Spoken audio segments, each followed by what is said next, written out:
नमस्कार। अधिक मास कथा अध्याय 3 की कथा।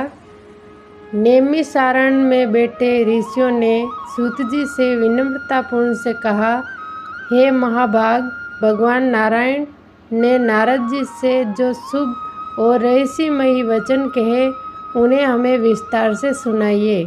सूत जी बोले, हे श्रेष्ठ ब्राह्मणों, मैं वही कथा सुनाता हूँ जैसे मैंने सुनी, ध्यानपूर्वक सुनिए। भगवान नारायण बोले, हे नारद, पहले एक पुरातन प्रसंग सुनो जो स्वयं श्री कृष्ण ने धर्मराज युधिष्ठिर से कहा था। एक समय की बात है, धूर्तक्रीड़ा में छलपूर्वक हारकर युधिष्ठिर और उनके भाई पांडव अपना राज्य खो बैठे। सबके सामने द्रौपदी का अपमान हुआ। दुशासन ने उसके केस पकड़कर उस सभा में घसीटा और उसके वस्त्र उतारने का प्रयास किया। उस संकट की घड़ी में भगवान श्री कृष्ण ने उसकी लाज की रक्षा की। इसके बाद पांडव वनवास को चले गए और काम्य वन में रहने लगे। वहाँ वे अत्यंत कष्ट में जीवन बिताते थे। कंद मूल और फल खाकर धूल से ढककर शरीर को बढ़े हुए बालों के साथ वे तपस्वियों की तरह जीवन जी रहे थे। एक दिन भगवान श्री कृष्ण मुनियों के साथ उन्हें देखने वहां पहुँचे। भगवान श्री कृष्ण को देखकर पांडव ऐसे प्रसन्न हुए मानो मृत शरीर में प्राण लौट आए हो। उन्होंने प्रेम पूर्वक उनका स्वागत किया और चरणों में प्रणाम किया। द्रौपदी भी अत्यंत विनम्रता से उनके सामने उपस्थित हुई। पांडवों और द्रौपदी की दयनीय अवस्था देखकर श्री भगवान कृष्ण का हृदय द्रवित हो गया और वे कौरवों पर अत्यंत क्रुद्ध हो उठे। उनके क्रोध के प्रलय की अग्नि के समान भयंकर था। ऐसा प्रतीत हो रहा था कि वे संपूर्ण संसार को नष्ट कर देंगे। यह देखकर अर्जुन भयभीत हो गए और उन्होंने हाथ जोड़कर भगवान की स्तुति करते हुए कहा, हे प्रभु, आप जगत के रक्षक हैं। एक के अपराध के कारण संपूर्ण सृष्टि का नाश करना उचित नहीं है। जैसे कोई मच्छरों को मारने के लिए अपना घर नहीं जलाता, वैसे ही आप भी क्रोध को शांत करें।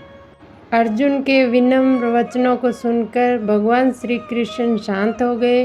उनका क्रोध शांत होते ही पांडवों ने राहत की सांस ली और प्रेम पूर्वक उनकी सेवा की। इसके बाद अर्जुन ने भगवान से वही प्रश्न किया जो आगे नारद जी ने नारायण से पूछा था, हे प्रभु, ऐसा कौन सा उपाय है जिससे मनुष्य के सभी दुख दूर हो जाए। भगवान श्री कृष्ण ने कहा, हे अर्जुन, यह अत्यंत गुप्त और दुर्लभ रहस्य है जिसे ऋषि मुनि भी आसानी से नहीं जानते। फिर भी तुम्हारे प्रेम और भक्ति के कारण मैं तुम्हें बताता हूँ। उन्होंने आगे समझाया कि इस सृष्टि में हर वस्तु जैसे समय, मास, ऋतु, नदियाँ, पर्वत, वन, औषधियाँ, सबके अपने अपने अधिष्ठात्र देवता होते हैं जिनकी पूजा से फल प्राप्त होता है। फिर उन्होंने एक अद्भुत कथा सुनाई।